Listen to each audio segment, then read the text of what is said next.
আমি আবার আলতো করে খোটের কোণে একটা স্নেহমাখা চুমু খেলাম, তারপর গলার পাশে মুখ রাখলাম। তার নিঃশ্বাসের ছন্দ, শরীরের উষ্ণতা আমাকে এক অজানা আবেশে ভরিয়ে তুলছিল। আমার ভিতরেও যেন এক অজানা আলোড়ন শুরু হয়েছিল। আমার যখন ১১ বছর বয়স, তখন কাকাতো বোন তুলি জন্মায়। কাকা তখন সৌদিতে থাকতেন, আর আমরা দাদা দাদির বাড়িতে একসাথে থাকতাম। দাদার ছিল ২ ছেলে আর ১ মেয়ে। কাকার প্রবাস জীবন ছিল দীর্ঘ, প্রায় ১৬ বছর। দেশে ফিরতেন ২ বছর পরপর।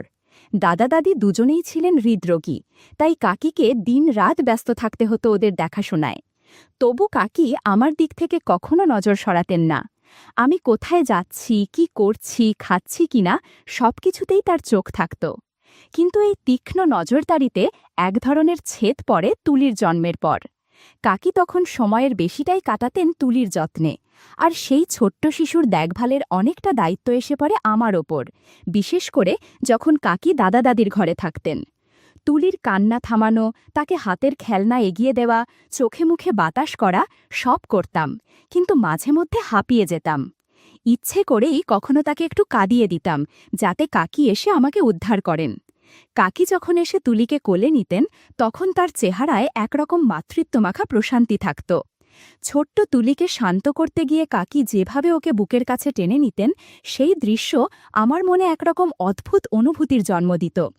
আমি তখনও বুঝতাম না এই অনুভূতিটা আসলে কি, কিন্তু এটুকু টের পেতাম মনে এক ধরনের কৌতূহল আর আকর্ষণ কাজ করছে, যেটা আমি কাউকে বলতে পারি না। আসলে আমার তখন যৌনতা বিষয়ে কোনো সঠিক ধারণা ছিল না। শুধু এটুকুই বুঝতাম, কাকির মায়াময় উপস্থিতি আর তার কিছু মুহূর্ত আমাকে একরকম চুপিসারে নাড়া দিয়ে যেত। বিশেষ করে যখন কাকি তুলিকে দুধ খাওয়াতেন, বা বিকেলে কলপাড়ে গিয়ে শাড়ি গুটিয়ে একটু জলে ভিজতেন, কিংবা রাতে ঘুমাতে যাওয়ার আগে আঁচলটা একটু আলগা করে দিতেন, তখন আমি চোখ সরাতে পারতাম না। তবে কাকি টের না পান, সেই চেষ্টায় থাকতাম সদা সতর্ক। আশ্চর্য এক অনুভূতির নাম যে কামনা, তখনও বুঝে ওঠা হয়নি আমার। শুধু এটুকু বুঝতাম, ভেতরে ভেতরে যেন একটা অজানা আগুন ধীরে ধীরে ছড়িয়ে পড়ছে, আর তার তাপে আমি অস্থির হয়ে উঠছি। কাকির প্রতি আমার টানটা তখন যেন দিনে দিনে গভীর হচ্ছিল। মাঝে মাঝে মনে হতো, যদি মুখ ফুটে কাকিকে আমার মনের কথাটা বলতে পারতাম, তবে সাহস হতো না কোনোভাবেই। তুলি তো কাকির কাছে সবসময়ই আদরের। ওকে কোলের কাছে টেনে নিয়ে কাকি যত্ন করে ওকে সময় দিতেন, ভালোবাসতেন। আমি ভাবতাম, আমি যদি ওর জায়গায় হতাম। অবশ্য এসবই ছিল আমার নিজের ভেতরের কথা, কাউকে বলিনি কখনো। আমার বন্ধুরা তখন নিজেদের ছোটখাটো অভিজ্ঞতা নিয়ে নানা কথা বলতো। কেউ কেউ নতুন কিছু আবিষ্কার করছে, কেউ মজার গল্প শোনাচ্ছে। আমি সেই সব শুনেও চুপ করে থাকতাম। তাদের কথাগুলো শুনতে শুনতে আমার মনে বারবার ভেসে উঠত কাকির মুখ, আর তার আশপাশে জমে থাকা কত না বলা মুহূর্ত। এভাবেই একদিন হঠাৎ করে বৃষ্টিতে ভিজে জ্বরে পড়লাম। শরীর এতটাই খারাপ হয়ে গিয়েছিল যে ২ দিন বিছানা থেকেই উঠতে পারিনি। আর কাকি তো তখন একেবারে ছায়ার মতো আমার পাশে লেগে থাকলেন। কখন খাইয়ে দিলেন, কখন ঠান্ডা পানি দিয়ে কপালে চাপ দিলেন, সব কিছুই করলেন নিঃশব্দে, ভালোবাসার ছোঁয়ায়। দ্বিতীয় রাতটা ছিল একটু অন্যরকম। জ্বর অনেকটাই কমে গিয়েছিল, আর আমি কিছুটা হালকা অনুভব করছিলাম। ঘুম আসছিল না। পাশ ফিরে শুয়ে যখন আমি কাকির দিকে তাকালাম, তখন এক অদ্ভুত অনুভূতিতে মনটা কেমন যেন হালকা কাঁপছিল। কাকি হয়তো তখনও তুলিকে খাইয়ে ঘুমিয়েছিলেন, তাই ক্লান্ত মুখে একপাশে ঘুমিয়েছিলেন। আমি চুপচাপ তাকিয়েছিলাম তার দিকে। স্নেহ, শান্তি আর একরকম মাতৃত্বমাখা কোমলতা যেন ভেসে আসছিল তার দেহভঙ্গি থেকে। হঠাৎ কাকির ঘুম ভাঙল। চোখ মেলেই আমার দিকে তাকিয়ে বললেন, কিরে অভি, ঘুমাসনি এখনো? আমি আস্তে বললাম, না কাকি, ঘুম আসছে না। তিনি আমার কপালে হাত রাখলেন, তারপর একটু চিন্তিত কণ্ঠে বললেন, উফ, যা ভয় পাইয়েছিলি, এখন একটু ভালো লাগছে তো? এত দুর্বল, একটু ধাক্কা খেলেই কাবু হয়ে যাস। তোর আসলে মেয়ে হয়ে জন্মানো উচিত ছিল। আমি হেসে ফেললাম। কাকিও হাসলেন, তারপর বললেন, আয়, আমি তোর মাথায় হাত বুলিয়ে দিই, তারপর চোখ বন্ধ করে ঘুমো। আমি চোখ বন্ধ করলাম ঠিকই, কিন্তু মনের ভেতর তখন যেন একেবারে ঝড় বইছিল। কাকির সেই যত্নভরা স্নেহ আর ভেসে আসা চেনা সুগন্ধ, সব মিলিয়ে একটা ঘোরের মধ্যে হারিয়ে যাচ্ছিলাম আমি। ঘরের মৃদু আলোয় আমি শুধু টের পাচ্ছিলাম, এই মায়ামাখা উপস্থিতি আমার মনে কি অদ্ভুত দোলা দিয়ে যাচ্ছে। বেশ কিছুক্ষণ নিস্তব্ধ থাকার পর হঠাৎ কাকির গলা শুনলাম, হালকা গম্ভীর কিন্তু পরিচিত কোমল স্বরে। কিরে অভি, এখনো ঘুমাসনি? আমি চমকে তাকালাম, দেখি কাকি আমার দিকেই তাকিয়ে, চোখে একরকম প্রশ্ন, আবার একরকম মায়াও। আমি আস্তে বললাম, ঘুম আসছে না কাকি? কাকি মাথা নেড়ে বললেন, নিশ্চয়ই পেট খালি বলেই ঘুম আসছে না, রাতে তো কিছুই খাসনি, এক কাজ করি, একটু কিছু এনে দিই? আমি মাথা নেড়ে বললাম, না কাকি, এখন খেতে ইচ্ছে করছে না। তিনি আবারও বললেন, না খেলে চলবে, শরীরে বল পাবি না, এমনিতেই কদিন ধরে কিচ্ছু খাস না, তাহলে এক গ্লাস দুধ গরম করে দিই? আমি থেমে থেকে বললাম, দুধ খাবো, তবে একটা শর্তে। কাকি একটু অবাক হয়ে জিজ্ঞেস করলেন, মানে? আমি নিচু গলায় বললাম, তুলি যেভাবে খায় আমিও সেভাবে খেতে চাই কাকি। এই কথাটা বলে ফেলতেই নিজের কথাতেই নিজেই যেন স্তব্ধ হয়ে গেলাম। মনে হচ্ছিল আমি কি সত্যিই কাকিকে এসব বললাম? নিজের ভেতরে এক অদ্ভুত আলোড়ন টের পাচ্ছিলাম। কাকির প্রতিক্রিয়ার জন্য আমি অপেক্ষা করছিলাম, বুক ধুক ধুক করছিল। কাকি কিছুক্ষণ চুপ থেকে মাথায় হাত বুলিয়ে বললেন, এই ছেলে, তুই যে কত দুষ্টু হয়েছিস, বড় হয়ে গেছিস, এখন কি সব ভাবিস বলতো? বলার সময় মুখে একটু হাসিও ছিল। ওই হাসিটা দেখেই যেন আমার সাহসটা একটু বেড়ে গেল। আমি বললাম, তুলি তো রোজ তোমার কোলে এসে খায়, আমি যদি একটু আদর পাই তাতে দোষ কোথায়?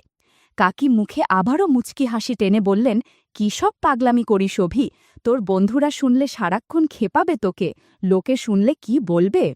আমি বললাম, আমি কাউকে কিছু বলবো না কাকি, প্লিজ, না দিলে বুঝবো তুমি তুলিকেই ভালোবাসো, আমাকে না। কাকি একটা দীর্ঘ শ্বাস ফেলে বললেন, উফ, ঠিক আছে, নাছোড়বান্ধা একটা, তবে একটাই শর্ত, এসব কারো সঙ্গে বলবি না, না হলে লোকজন তোকে নিয়ে হাসাহাসি করবে। আমি মাথা নাড়লাম। কাকি একটু নরম গলায় বললেন, আয় এবার, আর ছেলেমানুষই করিস না। তারপর কাকি আস্তে করে শাড়ি আর ব্লাউজটা গুছিয়ে বসে গেলেন। আমি ঘরের আবছা আলোয় তার মুখটা দেখছিলাম, চেনা, স্নেহভরা, কিন্তু আজ যেন একটু আলাদা। আমি ধীরে ধীরে কাছে এগিয়ে গেলাম। কাকি মাথায় হাত বুলিয়ে দিতে দিতে বললেন, এই ছেলে, এত অবাক হয়ে দেখছিস কেন? কোলের আদর পেতে তো সব বাচ্চাই চায়।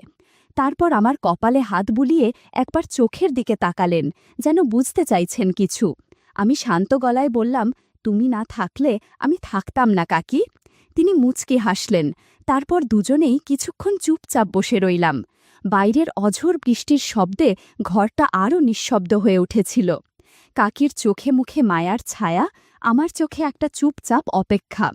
আমরা দুজনেই তখন সেই ঘরের ভেতর এক নরম, নীরব, অপরিচিত আবেগে জড়ানো ছিলাম, যেটা কারো সঙ্গে ভাগ করে নেওয়া যায় না, শুধু অনুভব করা যায়।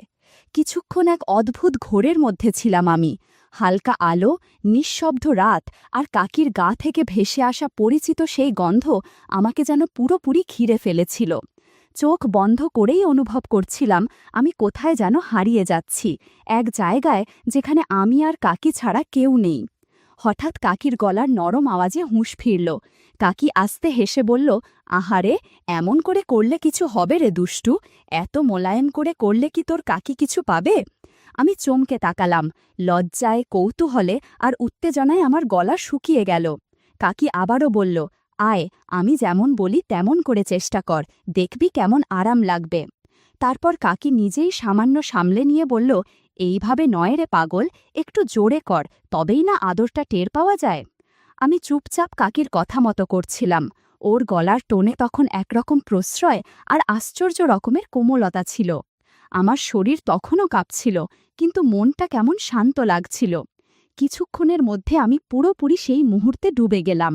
আশেপাশে কিছুই টের পাচ্ছিলাম না, শুধু মনে হচ্ছিল কাকির প্রতি এই যে ভালোবাসা, আদর আর একরকম চেপে রাখা অনুভূতি, সেটা যেন এক এক করে খুলে যাচ্ছে আমার ভেতর থেকে। আমি মাথা তুলে কাকির দিকে তাকালাম। দেখলাম কাকি চোখে মায়াভরা একটা দৃষ্টি নিয়ে আমার দিকেই তাকিয়ে আছে। তার এক হাত আমার মাথার ওপর ধীরে ধীরে চুলে বিলি কাটছে। আমাদের চোখাচোখি হতেই কাকি মৃদু হাসল, তারপর নিঃশ্বাস ফেলে বলল, উফ, দুষ্টু ছেলে একটা, সব ভালো জিনিস তোদেরই চাই। আমি লজ্জায় মাথা নিচু করে বললাম, তোমাকে ব্যথা তো লাগেনি কাকি?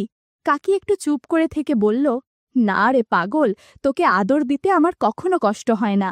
বরং তুই যখন আমার এত কাছাকাছি থাকিস তখন মনটা শান্ত লাগে। তারপর কাকি নিজেই আমাকে জড়িয়ে ধরে বলল, আর একটু খাবে? থাকলে দিতাম তো। আমি বললাম, খেতে চাই খুব। কাকি তখন একটু হেসে পাশ ফিরল, বলল, আচ্ছা দেখি শেষটুকুতে কিছু মজুদ আছে কি না। তারপর কাকি নিজেই ধীরে ধীরে আমাকে কাছে টেনে নিল। আমি কোনো কিছু না ভেবেই চুপ করে রইলাম। কাকি চোখ বন্ধ করে নীরবে আমার মাথায় হাত বুলিয়ে যাচ্ছিল, যেন এক আশ্রয়ের মতো করে। কাকি কিছু বলল না, শুধু আমার মাথাটা টেনে নিজের বুকে চেপে ধরল আরও শক্ত করে।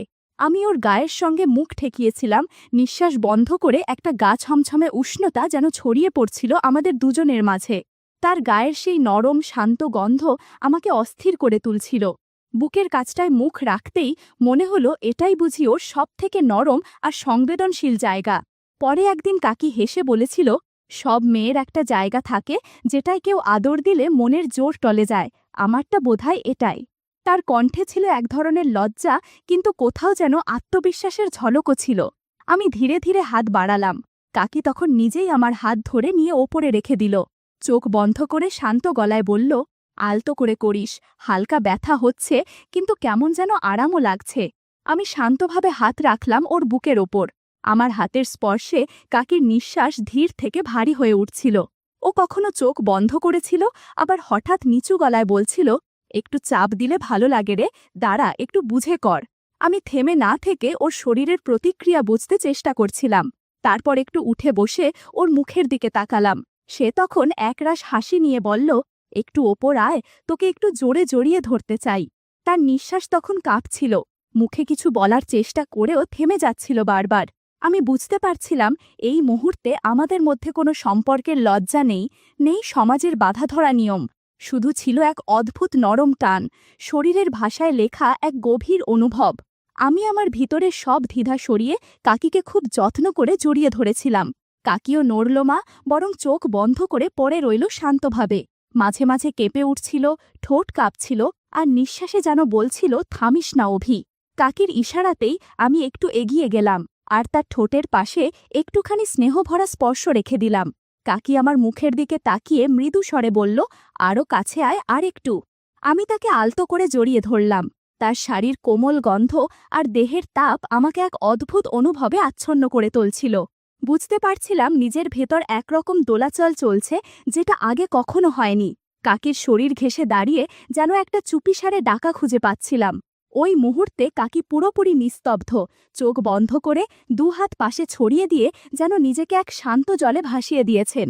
আমি আবার আলতো করে ঠোঁটের কোণে একটা স্নেহমাখা চুমু খেলাম, তারপর গলার পাশে মুখ রাখলাম। তার নিঃশ্বাসের ছন্দ, শরীরের উষ্ণতা আমাকে এক অজানা আবেশে ভরিয়ে তুলছিল। আমার ভিতরেও যেন এক অজানা আলোড়ন শুরু হয়েছিল। শরীরে অনুভব হচ্ছিল সেই পরিবর্তনের ইঙ্গিত, যেটা গোপন রাখা মুশকিল। তবে আমরা সীমা পেরিয়ে যাইনি, শুধু জামাকাপড়ের ছায়ার মাঝেই থেকে গিয়েছিলাম। অনুভব করছিলাম এক অদৃশ্য টান। কাকির শরীর মাঝে মধ্যে হালকা কেঁপে উঠছিল, কিন্তু তবু নীরব। মনে হচ্ছিল আমি যেন এক নতুন আবেগের দরজায় দাঁড়িয়ে। সেই রাতে আমাদের মধ্যে কোনো কিছু ঘটেনি, অন্তত বাইরে থেকে যা বোঝা যায় সেই অর্থে কিছু না। কিন্তু যেটুকু হয়েছিল সেটা অনেক গভীর। কাকি যেন শুধু আপন করে নেয়নি, তার বিশ্বাসটুকুও আমার হাতে তুলে দিয়েছিলেন। কিভাবে নিঃশব্দ ভালোবাসায় ডুব দিতে হয় সে শিক্ষা সেদিন কাকির কাছ থেকেই পেয়েছিলাম। সেই রাতটা আমার মনে গেঁথে আছে আজও। কোনো কথা হয়নি, কোনো চড়া অভিব্যক্তি নয়, কিন্তু শরীরের ভেতর জমে থাকা সমস্ত না বলা কথা যেন অনুভবে ছড়িয়ে গিয়েছিল। সেই রাত থেকেই আমাদের মাঝে গড়ে উঠেছিল এক নতুন সম্পর্ক, নির্বাক, অনুভবময়, অদৃশ্য অথচ অমোঘ।